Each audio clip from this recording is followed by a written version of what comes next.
you guys, it's been about 8 months since I last made a video. I mean, I don't have that many, just 2, but that's besides the point. So I've done a lot of reading in that time.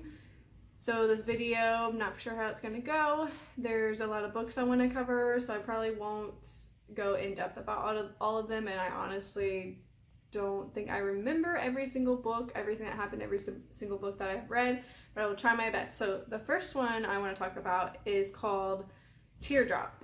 So this is a series. There's only 2 books. It is by the same author that wrote the Fallen series. I really enjoyed that series. I read that like years ago, so I figured I would enjoy this series as well. First, let's talk about the covers. I think they're really pretty covers. It draws your eye. I like the colors that they decided to go with them. This series, I thought it was an interesting concept, but I did not like the ending very well. It's not the way I wanted to end. I thought it could have had a better ending, or possibly could have had a 3rd book as well to it. So next series is the Reign of Shadows series. This one is by Sophie Jordan. So we have Reign of Shadows as the first one, and then we have Rise of Fire as the second one. If we look at the covers here, I really like the covers. That was the first thing that really drew me in. I thought they're really pretty colors. You know, the writing, the way it's written with the vines and stuff was really interesting. So I do remember this one. I do remember really enjoying this one. Reign of Shadows for the title. I thought it really matched the book, and then whenever I got to the second one for Reign of Fire, I was kind of confused with the title, and for those who have read the book or read the series probably know what I'm talking about. If you are going to read the series, you'll find out, you know, what I mean. I do remember after I read these, I remember thinking, why did it end the way so abruptly like it ended, and why was there not a 3rd one? Because there definitely could have been a 3rd one, and they definitely could have been a lot longer each of the books.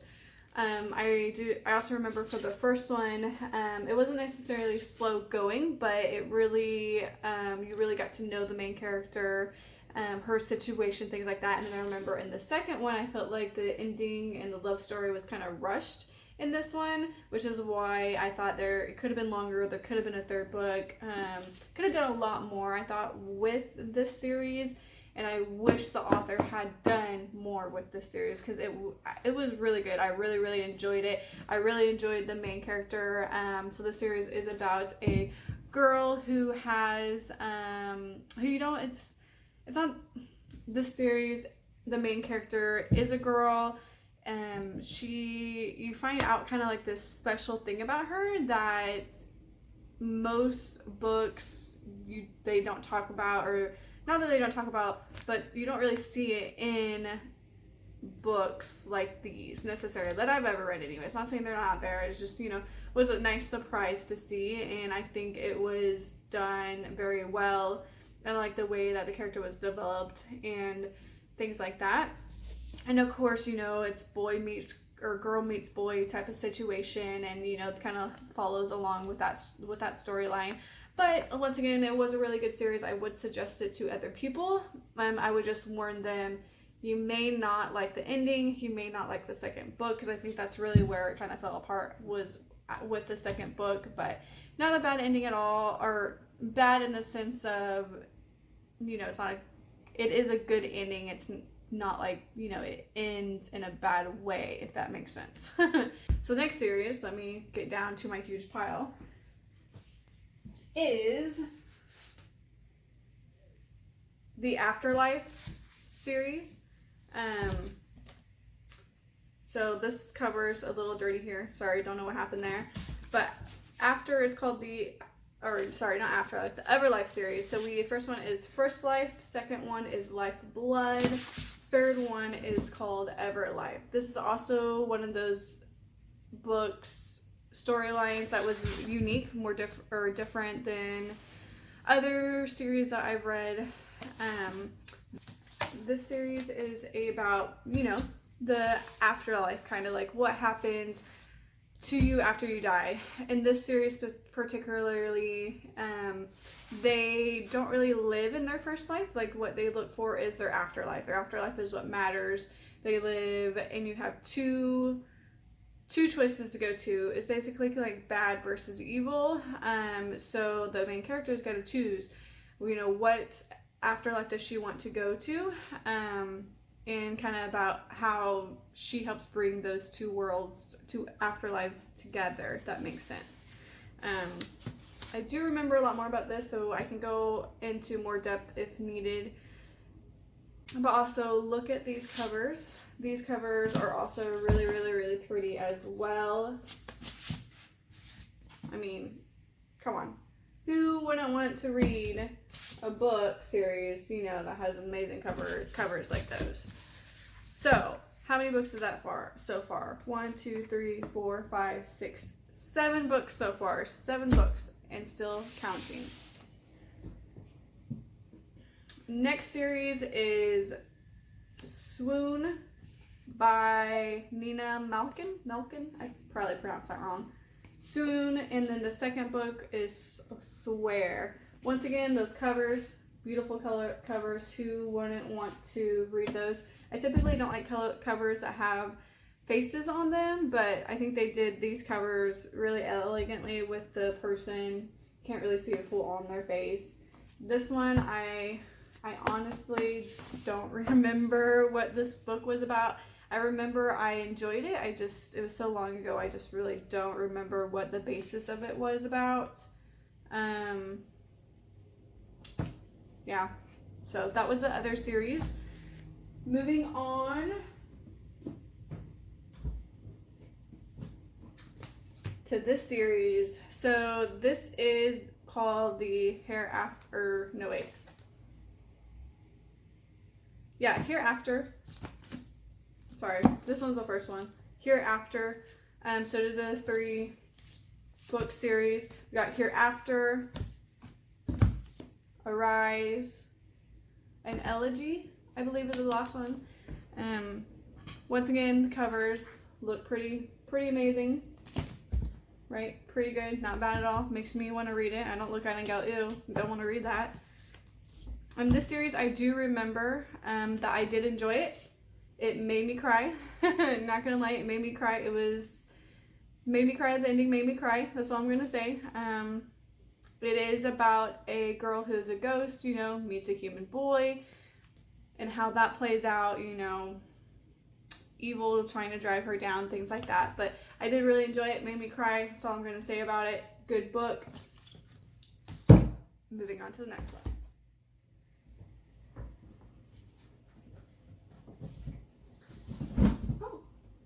I just dropped them off. Give me one moment. Alright. So, some of the ones I just picked up from the series. Whew. So, if you don't like reading series, you're not going to like this next one because it is a, 3 or 6-part series. So, it is the Vampire Academy series. They did make this into a movie apparently, like the first movie. I've never seen this movie. After reading this series, I looked up and like watched the preview for the movie, but it didn't seem that interesting, so I didn't like search out the movie to try to find it and watch it. You know, one of those books they turned into a movie that just didn't do very well. So we have the Vampire Academy. With that, these are not going to be in order, so I apologize, but Vampire Academy I know is the first one. We have Spirit Bound. We have Last Sacrifice, which is probably the very last one. Frostbite here, Blood Promise, and Shadow Kiss. So the author of this one is Rachel. The author of this one is Richelle Mead.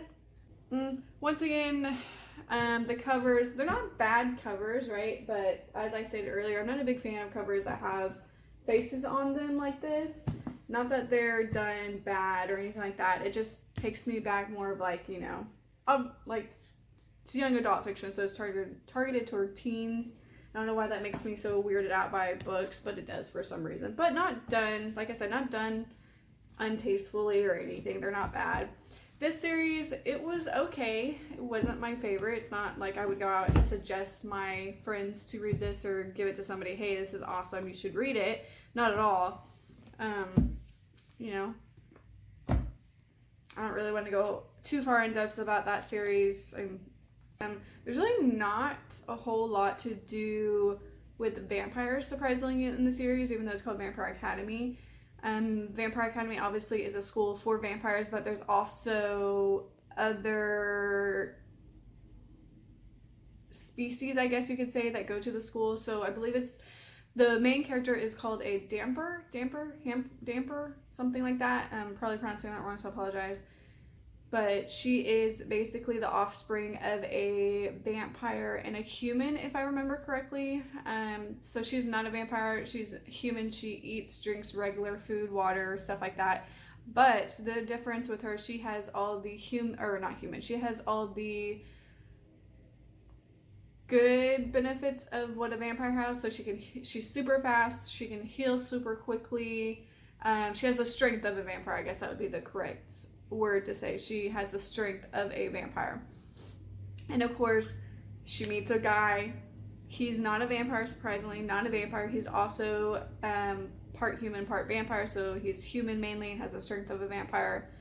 And kind of he's older. He's one of the teachers at the academy, and kind of how their relationship forms, and also dealing with what they consider bad vampires. I don't remember exactly what they call these bad vampires, but the bad vampires are the vampires we think of what Hollywood portrays in movies, right? The bloodthirsty vampires who go out and kill, are soulless, things like that. So it's about her journey, his journey, how they get together, and all this other stuff. There's a lot that goes into it, like I said, because there's 6 books, so I'm not going to go that far into it. But, you know, not a horrible series, not a great series. I wouldn't suggest it to somebody else. But moving on, because there's more. Another 6-part series. So this is called the Bloodlines series. And if you know this series, you know that this is the same world as the Vampire Academy. So these 2 characters in the Vampire Academy do come up in the Bloodlines series. They're not the main characters or anything like that. They're like in passing in this series. You would think, since I read this series and bought this series, that I really enjoyed the Vampire Academy series. Like I said, it wasn't horrible, but I did find the main character that's in the Bloodlines series. Here, let me find the first one. Here we go. The character, which is this girl here, the main character in the Bloodlines series, obviously had a part in this book a little bit, and her character in the Vampire Academy was interesting enough for me to be like, okay, well, I'll, try this series out and see how I like it. I probably preferred the Vampire Academy series over the Bloodlines series, which, it is what it is. I wouldn't say I wasted my time reading 6 books, but I did prefer the Vampire Academy over the Bloodlines series. Once again, these covers here, I think were done not as tasteful as the Vampire Academy series was. Like, that one's not horrible, but I don't know. I don't know if it's the models they used. Obviously there are older books, but I just, didn't really enjoy it that much. This series was about, the main character has I just dropped a book, has a lily tattooed on her face, which you can kind of see slightly right here. Like you can see that, slightly right there on her face. Basically, this tattoo is done with vampire blood. So vampire blood gives her, or the organization that she's in, it gives them not necessarily powers, but immunity to vampires. Like vampires in this world can use compulsion and other types of magic or whatever you want to call it. So it gives her the ability to be resistant to that impulse, and also stops her from talking about the vampire world to outside sources who don't know about the vampire world. And of course, in this series, she actually does fall in love with a vampire that is part of the Vampire Academy series. So it's about, you know, their relationship, how they overcome that, because the Ruby Circle, which is not the Ruby Circle. I don't remember what the organization is called, but the organization she's in, they deal with vampires and cleaning up vampire kills, cleaning up vampire messes, basically. That's what they do. Vampires call them to come clean up their messes, basically. And so her organization that she's in, she was raised as a young girl into this organization, and it's basically, they don't like vampires, they hate vampires, but long ago they made a deal with vampires saying, hey, we will help you so your world doesn't get exposed to the human world, right? Because you can imagine what kind of chaos that would be if humans knew about vampires, things like that. So they come in, clean up the mess. They don't like vampires, they hate vampires, think of them as, you know, nasty beings, things like that. So it's about her journey, falling in love with a vampire and how they deal with that, all that good stuff. So already wasted too much time on this series. Let me pick up this book. So if you're here so far, how many books that is? Let me count them up again. So it's 1, 2, 3, 4, 5, 6, 7, 8, 9, 10, 11, 12, 13, 14, 15, 16, 17, 18, 19, 20, 21, 22, 23, 24. 24 so far. But wait, there's more.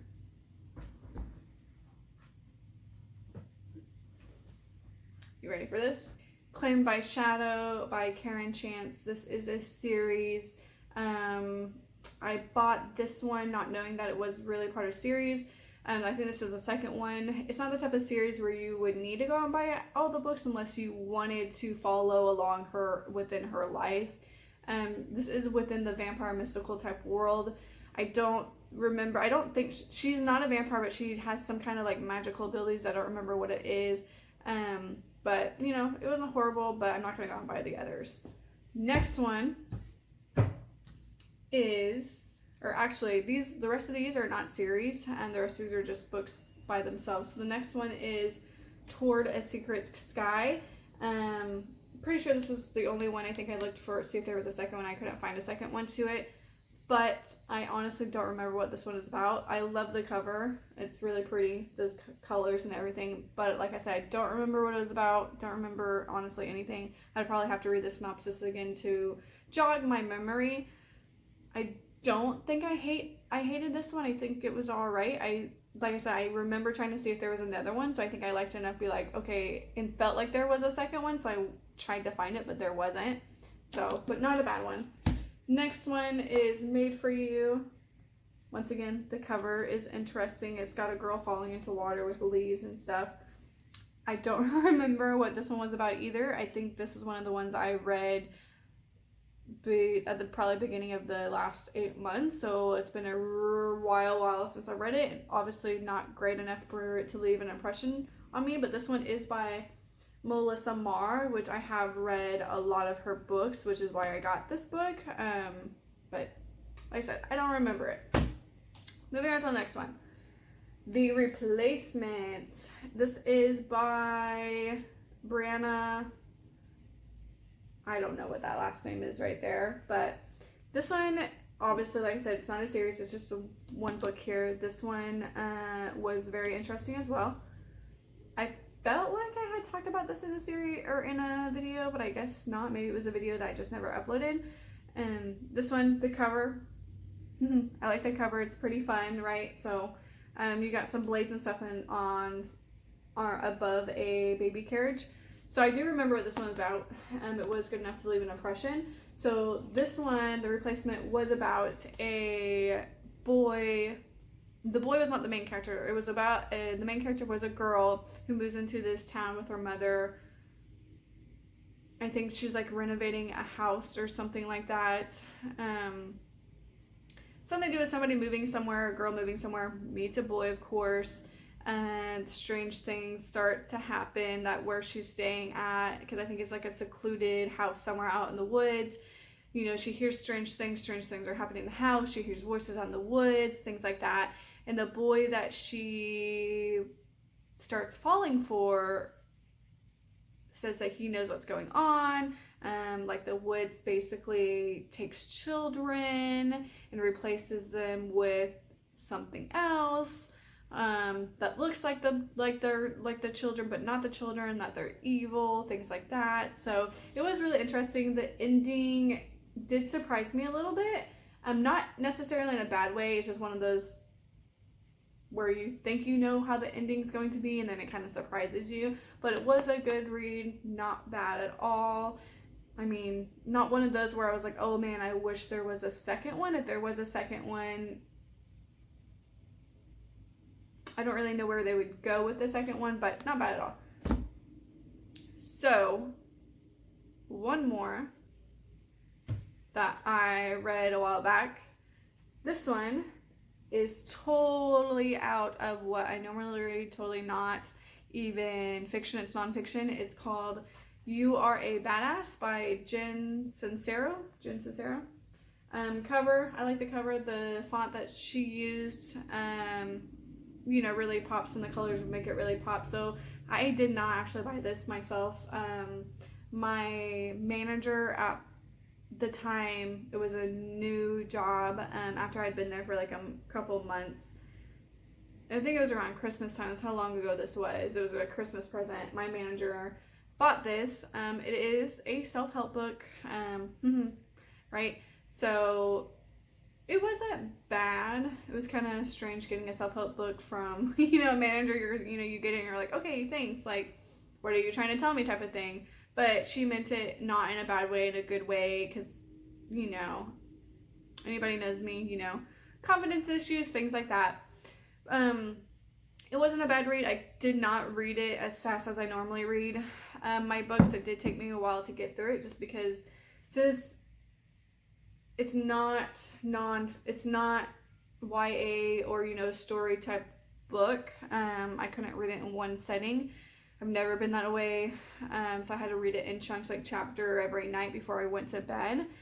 Not to say that means it's a bad book, that's just how I have to read these type of books. But this one is basically about, you know, how to improve your life, since it is a self-help book. But the way it was told, it made it interesting. The author is funny, and she does a really good job at explaining things. But overall, it was basically about manifesting your wants, needs, dreams, what you want. Basically manifesting it, thinking about it, thinking positively, and actually making a move, or not really a move, but actually doing what you say you're going to be doing, right? Like manifesting it, thinking positively, and actually doing it, right? Because you can't get anywhere unless you actually do it, if that makes sense. So, interesting read, right? I'm not going to go on and buy more of her books or anything like that, but I mean, it was interesting. It was nice to kind of see her thought process and how, you know, she goes about her life, that type of stuff. So, all in all, that was 29 books that I read within the past 8 months. There were some books that I did not read, or that I had started to read and just didn't like, so I stopped reading them. And that's something I might talk about later on in another video. But I know for the next video, I want to talk about this series that I just finished, which is Daughter of Smoke and Bone. So this is a 3-book series, so I'll go over that in the next video, and then also I'll go over some more books that I have to read for the future. So I know that my overview of all those books weren't as in-depth as my previous 2 videos, but that's just because I wanted to talk about them, get them out of the way. I know that wasn't the greatest overview of them, but you know, it is what it is. So we'll just move forward from there, and I hope it wasn't too horrible a video. Hopefully, you know, it piques some interest. Maybe somebody will go out and buy one of these books for themselves and read it. So yeah, that's all I got for you guys. Thanks.